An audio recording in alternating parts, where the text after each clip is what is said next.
economic crimes demand economic solutions. So surviving in the first place is a miracle. Yeah. And then somehow building a new life and beginning to, I don't know how to describe it, but beginning to live a stable life of any kind is almost impossible. But I used to teach Gen Z students in university, and they really resented the fact that they were seen as this soft generation that couldn't handle anything. But they also recognized that they had a lot of work to do to bring their grit to the workplace and prove that they could push through challenging situations. And that's when I realized that business really did have the power to transform lives, and that it wasn't antithetical to the person of Christ to be a person of business as well.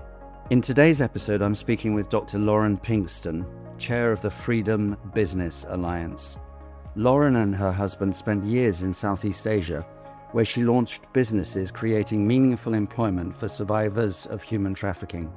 Speaking with me during an anti-human trafficking event, she shares insights on trauma-informed workplaces, migration, faith, and why economic crimes demand economic solutions.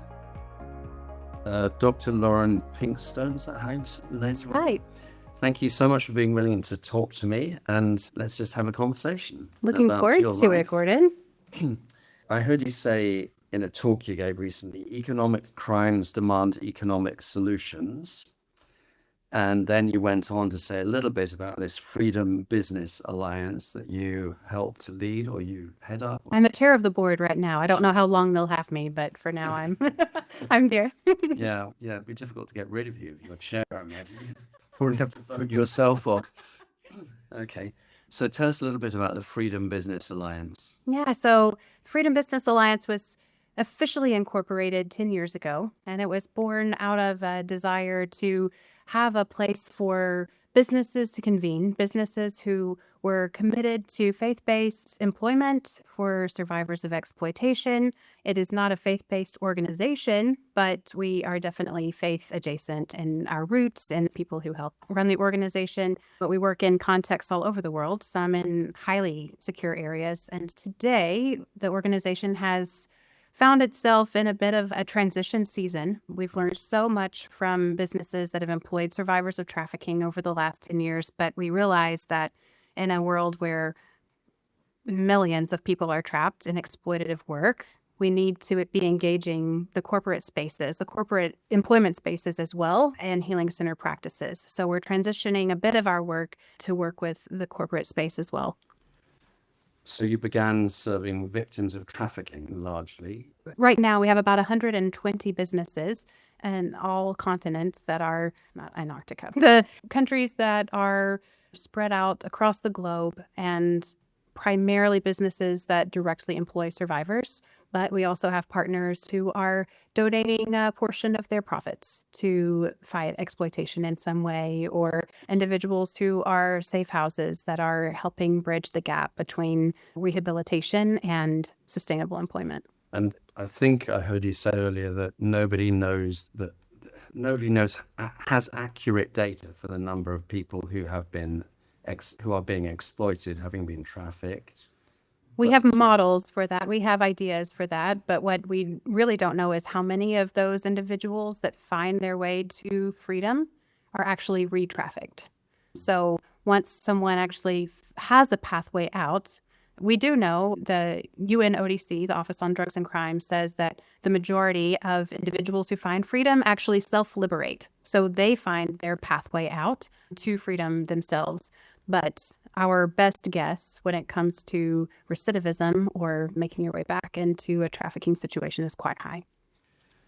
So I've met a few survivors. They sometimes describe themselves as survivor leaders. And these are folks who've been through terrible situations, and finding work then becomes a really difficult job on top of that. So that was the driver for setting up this Freedom Business Alliance initially. Have I answered that? Yeah, absolutely. Because if it's the lack of a job that pushes someone into an exploitive situation, then it's the need for a job that can help pull them out. And it's not always easy to get, because sometimes they're undocumented and it's complicated getting registered, a way of being legal in a society where you shouldn't be in the first place, technically. Yeah, legal status is a major issue. Definitely in Europe, it would be a major issue. The criminal history is another one. So a lot of individuals who get wrapped up into a trafficking situation are then forced into criminality or are addicted to drugs in the process as a way of keeping control on them. So once someone is in the process of finding freedom, they may have a criminal record that they don't have the money to expunge themselves. And then you're dealing with applications for jobs where you have to report a criminal history. And so there's just layer after layer of challenge that comes with accessing sustainable work. So surviving in the first place is a miracle. Yeah. And then somehow building a new life and beginning to, I don't know how to describe it, but beginning to live a stable life of any kind is almost impossible. What sort of things can businesses do to help to make that possible? Yeah, that's a great question. And that's really where we like to exist at FBA, because we serve businesses, we don't serve survivors. And so we want to help businesses understand what it means to be healing centered in their policies and practices and procedures within the workplace. So many times our business leaders or our managers are bumping up against a mental health incident at work. And it may appear as if someone is antisocial or just struggling in some area. And if you're not trained to detect trauma, then you really miss what you're seeing in front of you. And so what it looks like in the workplace is someone who may not be able to keep a job because they have a particular stressor that might arise and once they're regulating their emotions again. So if we can train businesses and managers to understand what they're bumping up against in the workplace, because the WHO says that 70% of the world has encountered a big T trauma of some kind.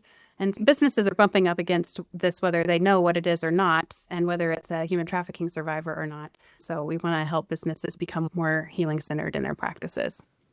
That's, for me, a totally shocking statistic. The World Health Organization says 70% of people in the workplace have experienced trauma. You use the word big T. Can you say any more about that? So depending on how old you are when you experience a traumatic event can impact the way that your body holds on to that traumatic event and the way that you function. And going through something traumatic as an adult with a brain that's fully developed is very different than going through that as a 1-year-old or a 2-year-old. The way that our bodies hold on to trauma is meant to protect us. It's meant to help prepare us for the next time we encounter that same scenario.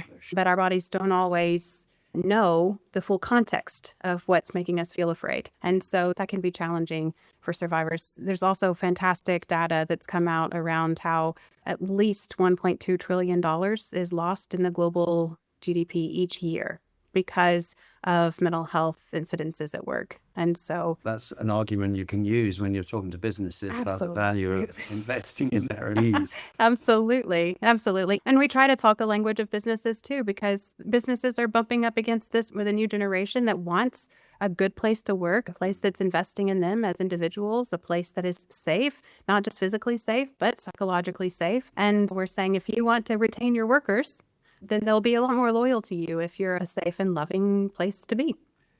Can you unpack that a bit more in terms of the latest generation to go into the workforce in the global north anyway, as I'm hearing stories about how they struggle to adapt to the workplace post-COVID. What's your experience of that? How can you help businesses with that question? Goodness, we all were impacted by COVID. And I think we're all still trying to figure out how to match the level of energy that we brought to work and brought to the world before COVID changed things for us. But I used to teach Gen Z students in university, and they really resented the fact that they were seen as this soft generation that couldn't handle anything. But they also recognized that they had a lot of work to do to bring their grit to the workplace and prove that they could push through challenging situations. And so they're wrestling with this themselves. But I've heard, and now I cannot remember who did this study, so I apologize. But we saw some statistics recently that showed that employers would rather hire someone from the boomer generation than someone from Gen Z for a new open position in the workplace. Because they're perceived as more reliable. That's right. Yeah, right. More reliable, more dedicated. And I just think that's so interesting that ageism is being flipped on its head a bit. And we're talking about someone who is at the end of their career being more valuable to a business than someone who's just starting out, which is not how you would. Yeah. And that's not great for younger people looking for work. No, it's not. It's not. And having taught in a college of business, I talked with a lot of business leaders who were trying to figure out, how do we connect with the next generation of workers and how do we understand them? Because it feels like I'm talking to somebody that's so far from where I am and how I see the world that we're missing each other. So you mentioned that Generation Z or Generation Z, as we would probably call them. Forget, this is a language thing. That's right. Thank you. It's okay. You're allowed to be American. So Generation Z or Generation Z are more resilient than people sometimes allow. What about the next generation? Generation Alpha, I've heard, is an expression of, again, the post-COVID generation coming into the workplace for the first time. It will be really interesting to see how Gen Alpha appears when they come to work. I don't know. I'm raising them in my own home. Okay. I don't know what will appear, but I do believe that a lot of it will have to do with attention. I think a lot of it will have to do with the ability to stay with a task for a long time. They've grown up with smartphones in their hands as teenagers, but before that, they had smartphones in their faces as toddlers. And so we're seeing a lot of attention challenges. Teachers are seeing this in the classroom, even just the ability to stay honed in for 40 minutes in a class. And so I think it's going to have to look like some real boundaries around phone usage, having understanding of daily outputs and expectations there, and maybe some phone breaks here and there. We're going to have to get creative with helping satisfy the brains and how they were wired for. Right. If it's okay, we'll come back to talking about your family in a moment, because I'd love to hear a bit more about your family. But you mentioned about Europe being the significance of Europe in the survivor stories. I know your experience as a family has also been in Southeast Asia, right? Can you tell us a little bit about that? Yeah, about in Southeast Asia specifically, or in the European context of trafficking and work challenges? Talk about that. Okay, so we moved to Southeast Asia when my only bio child at the time was 9 months old. So I became a young mom, and I was in graduate school and just navigating life in my 20s in Southeast Asia. And so a lot of who I became was really formed by the people there, the culture there, the Christians who were just incredibly strong and incredibly gracious there. And so a lot of my theological beliefs were molded by my time there. And it was a really rich 5 years. And I came back to the United States kicking and screaming, I'll be honest. I wanted to stay.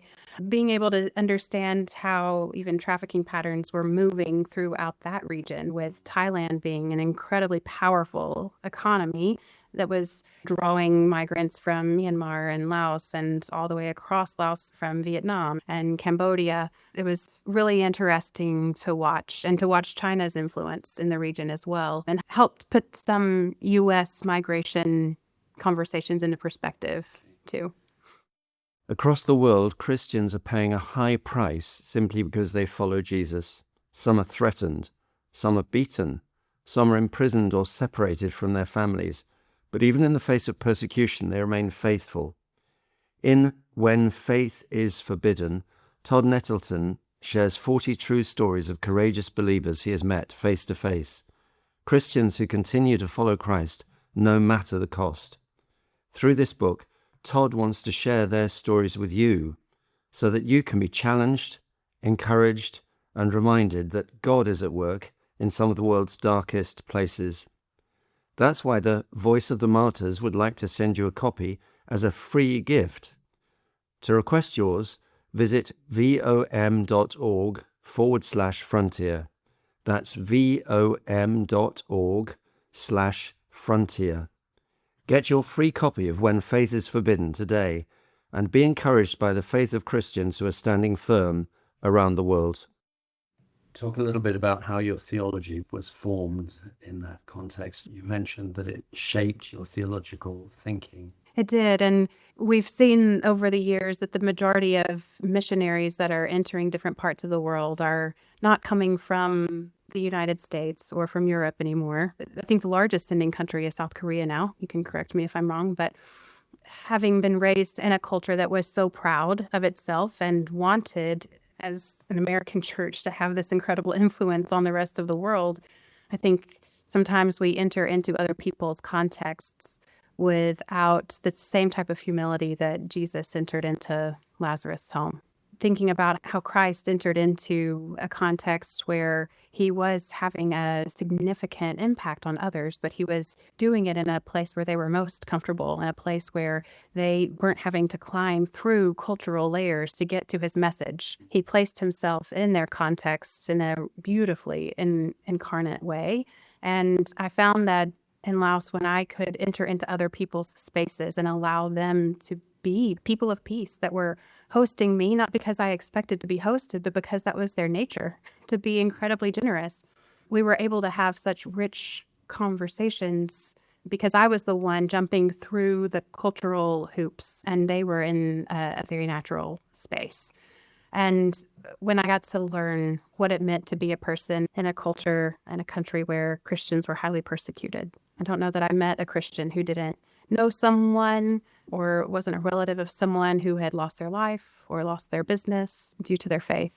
And to watch how they navigated the government and how they continued to be people of such high honor, people that were so inclusive of others, really allowed me to see a facet of God that I hadn't been able to access in my own context. And what I'm hearing you saying, it was the hospitality in that context. It was the hospitality from the margins rather than the centers of power. It was this sense of people being like Jesus to you as a foreigner.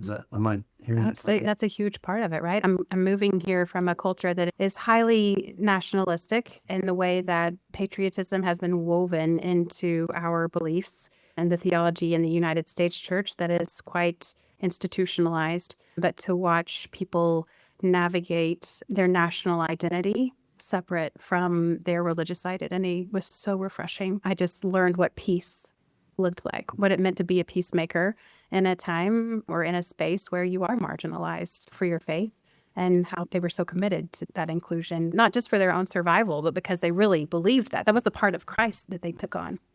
So they were peacemakers because they had experienced peace for themselves, even in persecution. That's right.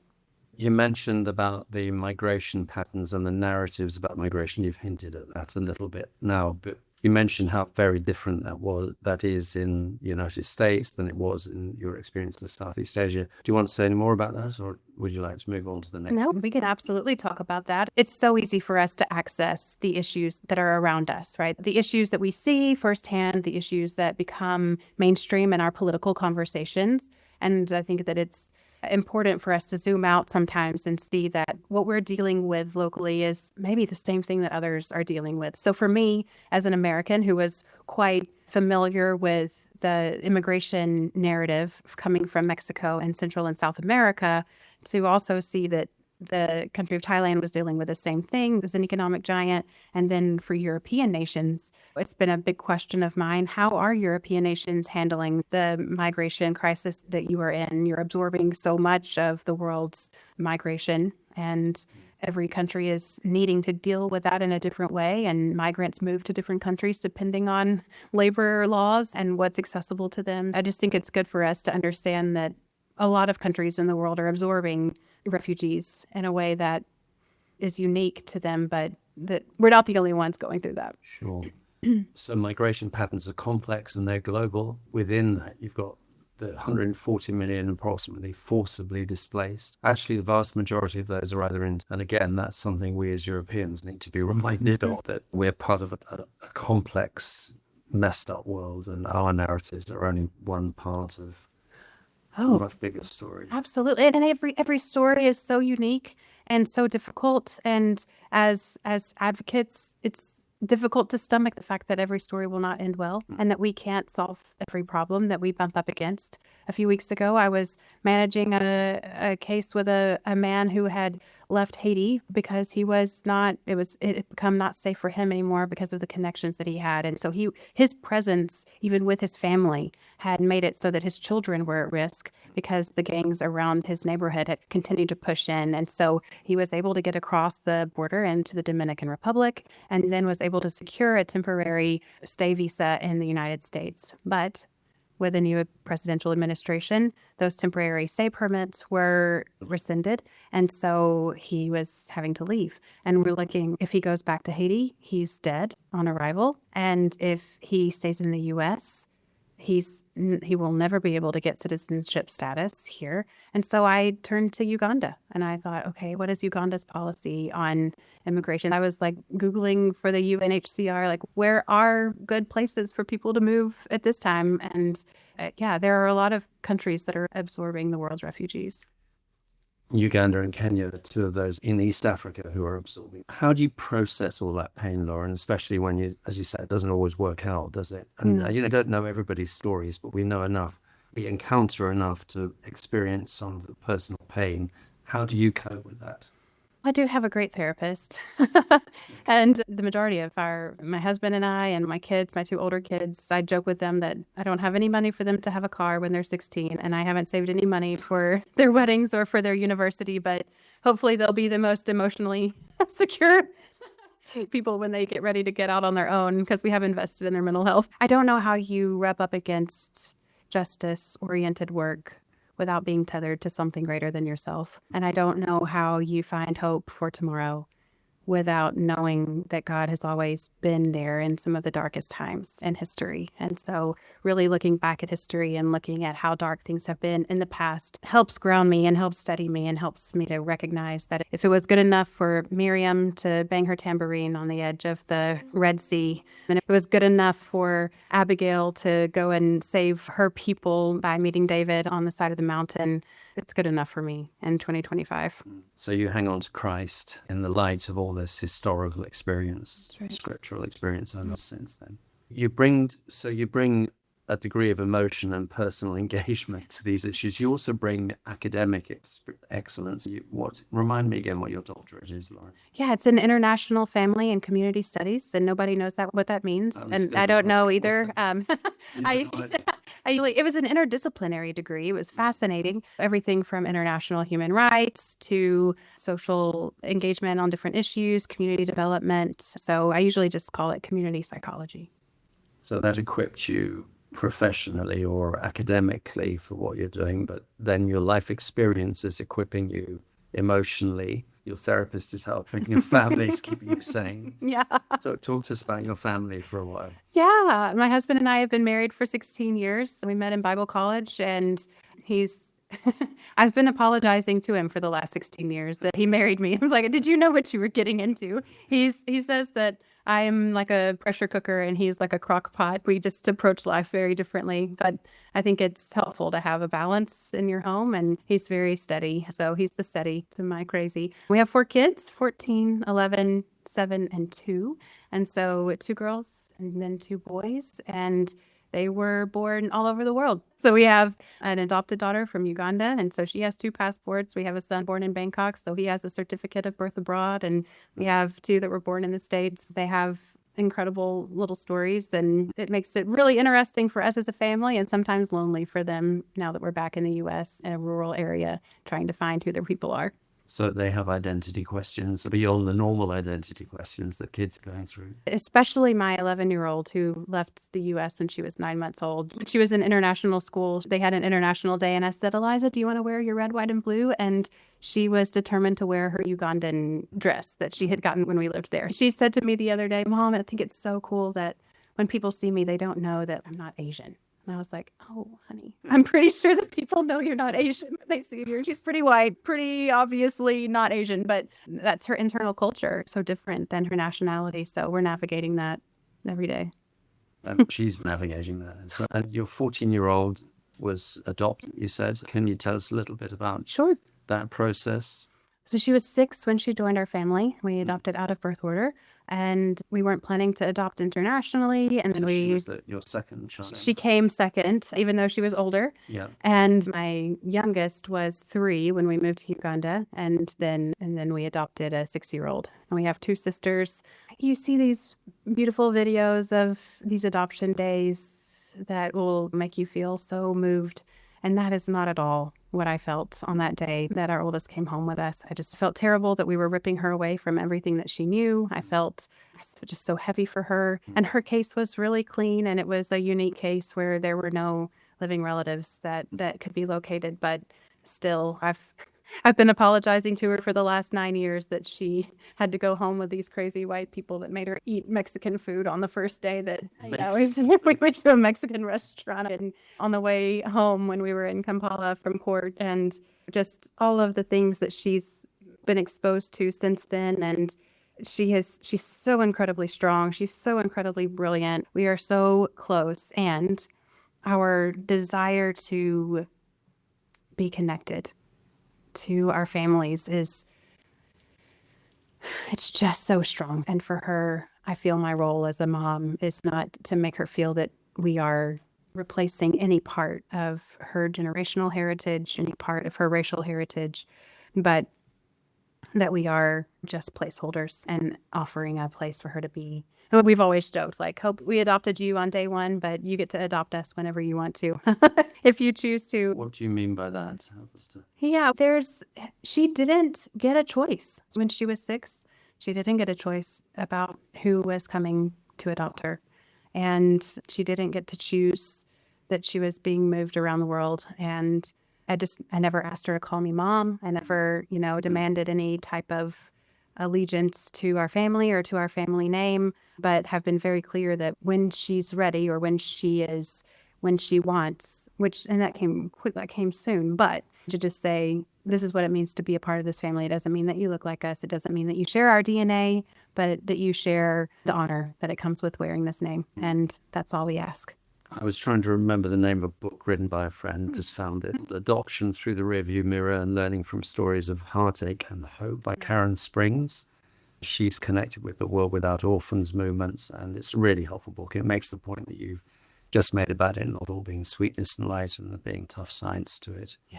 Yeah. But it's a good book. It's great. That's fantastic. I'm going to add that to my... Adoption's Rearview Mirror. I produced a podcast season last year on reforming orphan care and interviewed several adult adoptees and interviewed individuals who were working with churches in different parts of the world and asking questions around how the church in the global north was impacting adoption and institutionalized care in different parts of the world. But it's a much more complicated story than just someone getting a forever family, and it's just...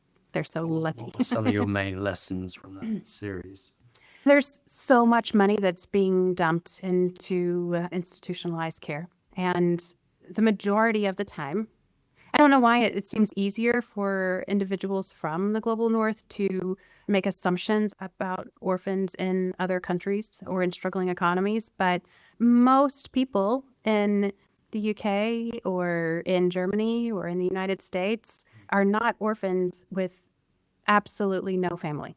And that the same is true for the global south. And injecting money into an economy can be fantastic, but it also can come with really great consequences. And so interviewing men who had grown up in institutions in Haiti, for example, he said when people would come, we would have to all dress up and make sure that they were entertained when they came to our orphanage. And the preacher would say, Jesus is coming because Jesus is white. So you need to make sure you're nice to Jesus when they're here.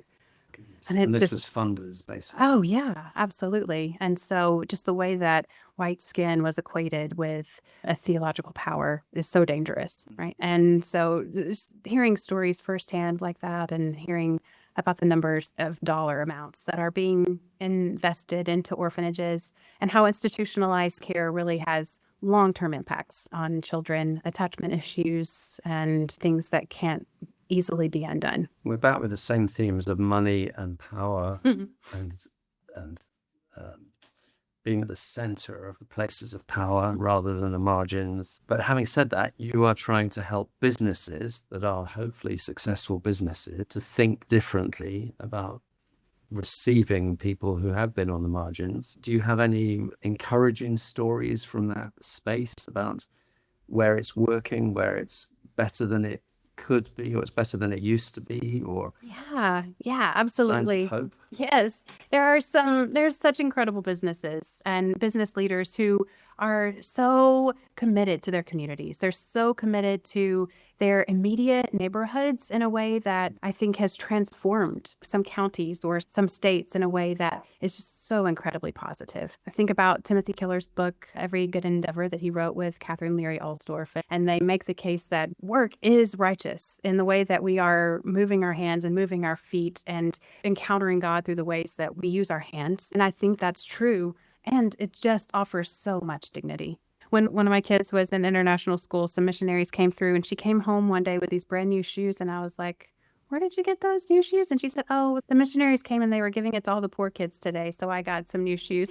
I was like, great. And just being on that side of the story helped me. It was just another clear example of what it means to be someone's charity. And it wasn't that I couldn't provide shoes for my daughter. It was just that she was going to ruin them as soon as she got a new pair. So I kept sending her to school in her used ones, and we saved the nice ones for nice occasions. But how often we make assumptions about other people. So I say all that to say that a safe, dignified job gives someone such an opportunity to be who they want to be for their family, to be who they want to be for their community, and workplaces that instill those values in someone. We've developed a model around different life domains of your spiritual self and your physical self and your intellectual self and communal and emotional self. We call it the SPICE model, but helping workplaces look at those 5 different domains in an employee and where they're resourced and where they're not, and how they can help build out a support system for those areas where they see gaps. And that's partly addressing root causes of trafficking. Sure. It's often economic drivers. I've had conversations with people where it's obvious that the reasons they made really poor decisions have been economic reasons. So the idea of helping families to understand that there are better ways for their children is wonderful. It's really good to hear what you're doing there, Lauren. So I love this safe, dignified job. How do you get that? You're not working with victims of trafficking or survivors of trafficking directly. Not anymore, no. In It Business used to be. Alliance, I did before. And I helped start businesses for survivors and with survivors and alongside survivors. But now that I'm with Freedom Business Alliance, we are only business facing. So we have a survivor advisory council that looks over all of the resources that we are producing. They are vetting everything that we're producing. They are informing everything that we're producing, and they have a contract with us, and they're compensated for their time as well. But as far as in offering direct support to survivors, we don't do that. We're only equipping the business side. Because economic crimes demand economic solutions. That's right. As you said. That's right. That's right. So working with those businesses, you've given some illustrations from the US, I'm guessing, because you talked about counties and state. That's working, safe, dignified jobs are being provided. Do you have examples of business from other parts of the world where that's happening as well? Yeah, of course. I'll take you back to Southeast Asia, where there is a man and his wife who are the only Christians in their village. And for years, he was persecuted for being a Christian. Everything bad that happened, he was forced to stand up at all of the village meetings, and he was ridiculed and called out, and they were threatened multiple times. He started a business. It's an ancient pottery village, and he started a business where people who were tourists in their town could come into the village and learn how to make pottery, and his wife would cook them traditional food. And so you would get this authentic food experience and this authentic pottery experience. It is brilliant. And because of his connections and because of who he knew and his ability to speak English, he had a great draw, from the tourist community.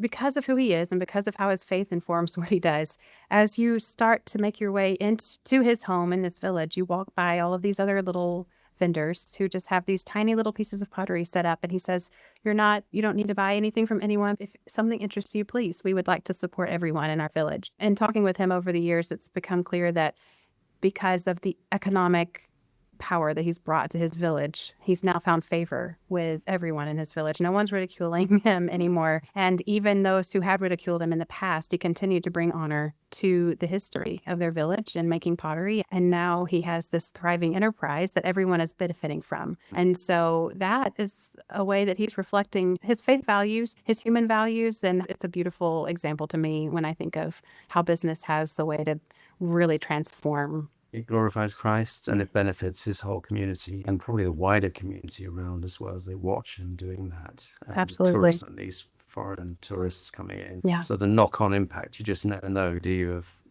what the knock-on impact can be when something goes right. So is that what keeps you going?